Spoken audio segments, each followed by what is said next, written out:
Olá, bom dia a todos. Vamos falar hoje do rebatimento do plano de rampa, que é o plano que podem ver aqui no esquema à vossa esquerda, em 3D ou em representação axonométrica, e tem também já aqui indicada a posição das várias vistas ou projeções do espaço, por isso da nossa dupla projeção, esta vista 1 de cima e a vista 2 frontal, e também o acesso aqui a uma terceira visão, a vista 3, esta vista lateral.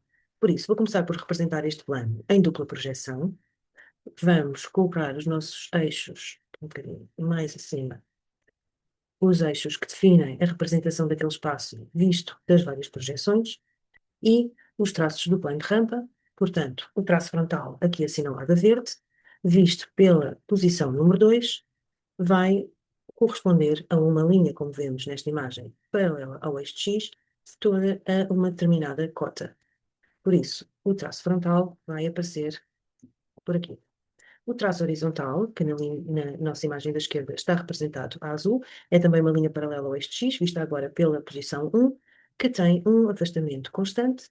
Esse afastamento vai aparecer, como é positivo, à frente do plano frontal, que é a linha de X, vista pela posição 1. E, portanto, vamos encontrar aqui o traço horizontal do plano. Para fazermos o rebatimento do plano na construção de uma figura, vamos começar por colocar um ponto pertencente ao plano, e, portanto, ainda fora desta matéria do rebatimento, as projeções de um ponto, vamos imaginar que eu tenho um ponto que sei a abscissa e a cota dele, o ponto A, um ponto que está aqui, algures na superfície do plano, e do qual só me deram ali uma cota projetada. E eu vou ter que descobrir primeiro o afastamento, antes de poder fazer qualquer coisa com este ponto. Como sabemos, essa matéria está explicada anteriormente em definir um ponto pertencente a um plano, mas neste caso podemos resolver esta situação ou em dupla projeção ortogonal, em que o plano não é projetante e por isso temos que desenhar uma reta que pertença a este plano e contenha um ponto, e a reta, em princípio, mais favorável será qualquer oblíqua, quer dizer que se eu representar uma reta que contenha o ponto e a seguir essa reta pertence ao plano quando tem os seus traços H e F sobre os traços do plano. Com estes dois pontos posso definir a reta, sei que ela pertence ao plano e por isso o ponto A vai ser um ponto desta reta. Tenho então aqui na ligação do F com H a projeção horizontal, que é R1, e então, sempre o ponto A um ponto da reta, basta-me descer o seu afastamento até à projeção horizontal e tenho A1. Encontrei o ponto A. E agora preciso de rebater o plano e de rebater o ponto A. Em alternativa, também podia encontrar o ponto A através da terceira projeção, como estou aqui a fazer a representação ao lado. Se eu puser o plano em terceira projeção, e portanto, nesta vista 3, a pessoa que vê o afastamento constante e positivo vai ver esse afastamento representado em relação ao nosso plano frontal de projeção para a frente, parte positiva, quer dizer que eu pego no afastamento do traço horizontal e vou mudar-lhe a direção para aquele sentido indicado pela seta, e o afastamento, vamos aqui acertar um bocadinho neste arco do rebatimento, e o afastamento está então representado em terceira projeção. A forma melhor de indicar este procedimento é marcar um ponto H e passá-lo para a terceira projeção, e farei a mesma coisa com um ponto F. Portanto, no esquema que vos mostro ao lado, tenho um ponto H na vista 1, visto de cima, na vista 2 e na vista 3. Vejam sempre se conseguem relacionar a imagem que está apresentada à direita com aquelas várias vistas da imagem da esquerda. E, portanto, vou fazer a mesma coisa com o ponto F. Vou representar qualquer F, porque todos os Fs de um plano de rampa são iguais. A única coisa que altera é só a abscissa, mais para a esquerda, mais para a direita, mas são sempre pontos que, ao estarem naquele traço frontal, têm todos a mesma cota e zero de afastamento, porque pertencem ao plano frontal de projeção. Então, eu vou escolher qualquer um destes pontos F e representá-lo na vista 3. Pode ser até já um ponto que esteja aqui com zero de abscissa e que, visto pela posição da vista 3, em que o plano frontal de projeção é o eixo YZ, todos os Fs têm que estar no plano frontal e estes do plano rampa com a cota correspondente e, portanto, assinalados com aquela cota em YZ. Tem novamente aqui a correspondência no desenho da esquerda. Portanto, vê o F do plano. juntando o F ao H, eu tenho o plano de rampa representado em terceira projeção. O que significa que o traço, todo o plano de rampa visto na vista 3, será esta linha que no desenho à esquerda está representada a rosto, se reparam, este é todo o plano de rampa, já que ele é um plano projetante, e fica todo coincidente com aquela linha. Ou seja, não há nada que faça parte da superfície deste plano fora desta linha, a que vamos chamar de traço de perfil, portanto P, do plano θ. Então, se eu quisesse demonstrar a passagem do ponto A para a vista 3, eu aqui conduziria apenas o A pela projeção 2, neste caso, mas também podia ser pela 1, até ao plano. E sendo projetante, os pontos ficam sempre situados exatamente em cima do plano. Por isso, tenho o ponto A encontrado, quero rebater o plano. O rebatimento do plano acontece porque se eu quiser desenhar no ponto A uma figura plana qualquer, vamos imaginar aqui um triângulo, essa figura nunca será vista em verdadeira grandeza por nenhuma daquelas três posições. Ou seja, o rebatimento é um movimento que vamos fazer ao plano para que toda a superfície do plano possa ser vista como ela realmente é, e por isso em verdadeira grandeza. Para isso acontecer, selecionamos um dos traços do plano como eixo de rebatimento. Vou escolher, neste caso, o traço horizontal do plano e vou usá-lo como eixo de rebatimento, o que quer dizer que neste traço horizontal seria como se eu passasse aqui umas argolas, como nós temos nos nossos cadernos, que nos permitam rodar as páginas, virar as páginas e pousá-las de forma a ver direitinhas. É isto que vai acontecer com o plano rampa. Por isso, toda a superfície do plano, que é infinito, vai fazer uma rotação à volta daquelas argolas e todo o plano vai sair da posição em que está e vai cair, rebater sobre o PHP. Peço desculpa. Portanto, o PHP já não estava representado. Neste caso, eu estou a representar aqui a ideia do plano θ rebatido. Para isto acontecer, ao criarmos estas argolazinhas a passar ali no H, vamos ver que o H, quando todo o plano rebate e contra-rebate à volta daquele eixo, nunca se move. Portanto, ele vai ficar, esta linha vai ficar sempre fixa. Então, isto também quer dizer já, à partida, que todos os pontos que façam parte desta linha, e que são todos pontos H, quando o plano efetuar um movimento, estes pontos são os únicos que não rebatem, não saem do sítio onde estão. Quer dizer que os pontos vão ficar coincidentes com eles próprios, vistos da vista 1. Então, este ponto H, por exemplo, ficaria repetido exatamente onde está, aqui em cima da linha azul, vista em verdadeira grandeza na projeção 1. E por isso H repetido é coincidente com H1. O traço frontal do plano, a nossa linha verde, vai fazer o movimento juntamente com o plano e sempre, quando cair, vai se manter sempre paralelo ao traço horizontal, porque é aquilo que na realidade, na superfície do plano, nós podemos observar. Então, o que queremos saber é a que distância é que esta linha verde está desta linha azul no nosso plano de rampa que é infinito. Essa medida podemos observar que será aqui a distância entre o F e o H na própria rampa, na própria superfície do plano. E essa medida, quem tem acesso a ela em verdadeira grandeza, quem a vê bem, é aqui o personagem da vista 3. Porque quando ele olha para o plano e só vê uma linha, ele vê exatamente a distância entre o F e o H, que está representada ali na terceira projeção. Conclusão: se nós pegarmos nessa medida, com o compasso, nós sabemos que quando o plano efetuar aquela rotação entre a linha azul, que é o eixo de rebatimento, vai estar aquela mesma distância e podemos encontrar então paralelo o traço frontal rebatido. Quer dizer que o traço frontal do plano iria ficar rebatido a esta distância. Podemos então pegar na medida, vir aqui ao traço horizontal, que vai ficar fixo, e pôr a esta distância o nosso traço frontal rebatido. Paralelo ao H, ele fica aqui. Significa que neste exemplo que estamos aqui a ver, a distância no espaço, ali no nosso desenho em 3D, do lado esquerdo, entre o traço frontal e o traço horizontal, vai corresponder à parte, à superfície do plano que está no primeiro diedro.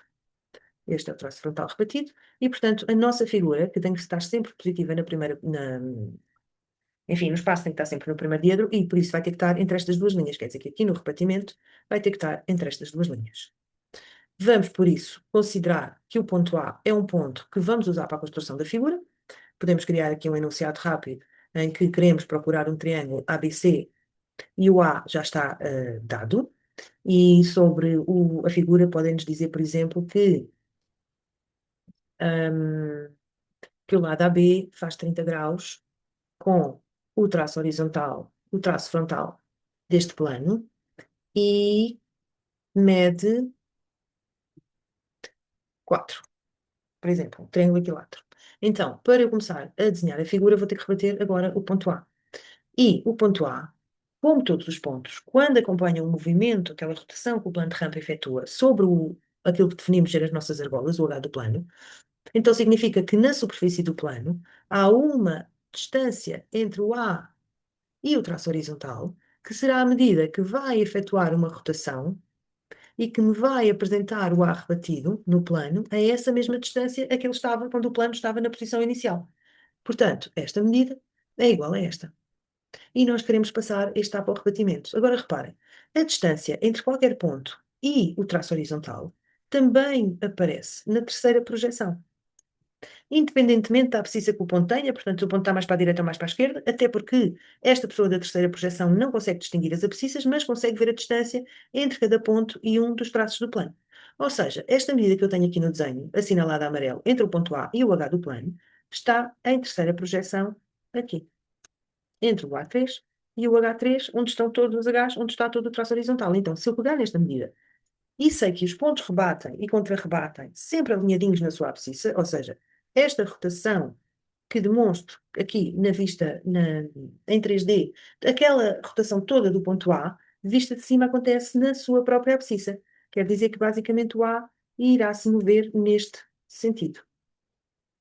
E tem que ficar rebatido nesta mesma abscissa. Por isso, eu vou pegar na distância que eu consigo observar, aqui o A está do H assinalado a amarelo, venho aqui ao H do plano e com aquela mesma medida encontro A rebatido. Quer dizer que tenho o A e tenho toda a superfície do plano de rampa. Por isso posso desenhar a minha figura agora.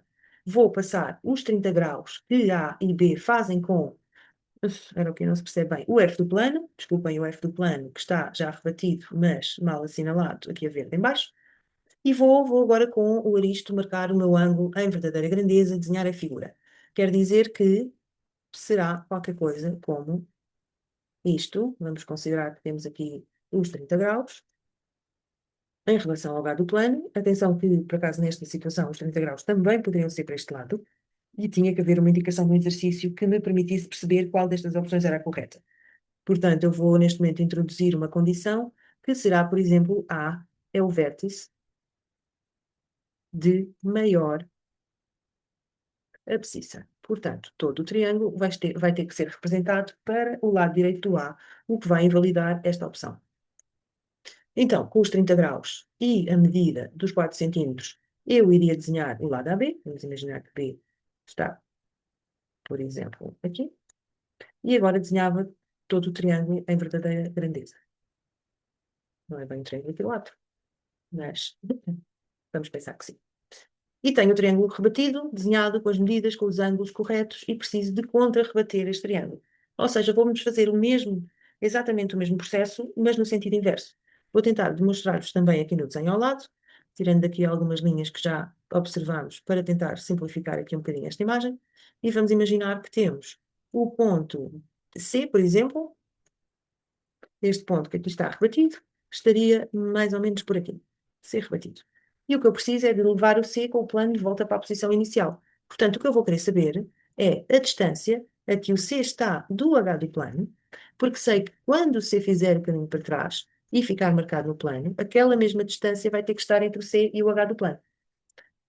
Por isso, da mesma forma que fizemos com o ponto A, esta medida vai poder ser colocada, por isso o ponto C irá contra-rebater sempre naquela abscissa, mas a distância entre o ponto e o H do plano pode ser colocada aqui na terceira projeção diretamente, encontrando o C3, e a partir daqui, na terceira projeção, temos sempre acesso a uma cota, a um afastamento, que depois vamos transpor para a abscissa do ponto e, por isso, conseguir representar esse ponto em dupla projeção.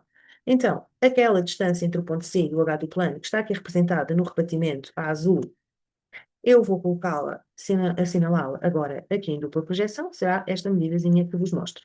E posso também já criar a linha de chamada, que eu sei que o C vai ter que ter esta abscissa. Por isso eu vou já passar no C uma linha de chamada, vamos considerar aqui até coincidente com o F, para me lembrar que o C2 e o C1 vão ter que estar ali naquela abscissa. Com isto, pego na distância que marquei a azul entre o C e o traço do plano e vou pôr esta medida diretamente na terceira projeção, assinalando o meu ponto C na vista 3. E agora daqui consigo então definir uma cota para este ponto, vou projetá-lo sobre o plano frontal e por isso este valor de cota a seguir vou levar para a abscissa do C e tenho o C2 e vou projetar a partir do C3 também aqui uma medida de afastamento, que será esta e que é positiva, e que portanto vou rodar para o lado positivo dos afastamentos e a seguir transportar esta mesma medida para a abscissa do C e tenho C1 e tenho o ponto C contra-rebatido. Então, o processo basicamente resume-se a isto. Rebater ambos os traços do plano. Se eventualmente algum dos traços, se aquele F rebatido não me coubesse na folha, e se eu não tiver nenhum ponto que preciso marcar no F rebatido, eu posso inclusivamente não o rebater colocando apenas o H rebatido entre parênteses, mas um rebatimento dos pontos que eu preciso de efetuar para desenhar uma figura, para ver uma verdadeira grandeza de uma reta com outra, ou com um traço do plano, ou seja o que for, tudo isso será feito através da terceira projeção, porque eu consigo ver a distância a que cada ponto está daquilo que defini ser o meu eixo de rebatimento, e neste caso o traço horizontal. E o caminho para trás será feito no mesmo, pela mesma lógica. Vou então só repetir este processo com o ponto B, para vermos novamente aqui o que acontece. Eu vou já passar a partir do B rebatido uma linha que assinala a abscissa do B, por isso o sítio onde vai ter que estar a projeção horizontal e frontal do B. E agora vou buscar a distância entre o B rebatido e o H do plano. Vou pôr essa medida na terceira projeção, assinalando o B3. E daqui trago então uma cota para a abscissa do B e o valor de afastamento, este positivo, roda e vai para a abscissa do B. E tenho a minha figura representada nas duas vistas.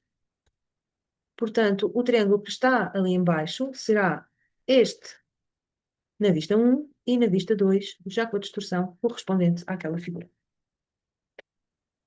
Portanto, temos aqui explicado a construção do rebatimento de uma figura plana, a partir da qual agora podemos eventualmente desenhar um sólido, desenhar uma sombra, ou apenas ficar com uma figura que corresponda aos dados, às medidas e aos ângulos que nos forem indicados. Obrigada por ouvirem. Espero as vossas dúvidas, as vossas questões e os vossos desenhos. Até à próxima.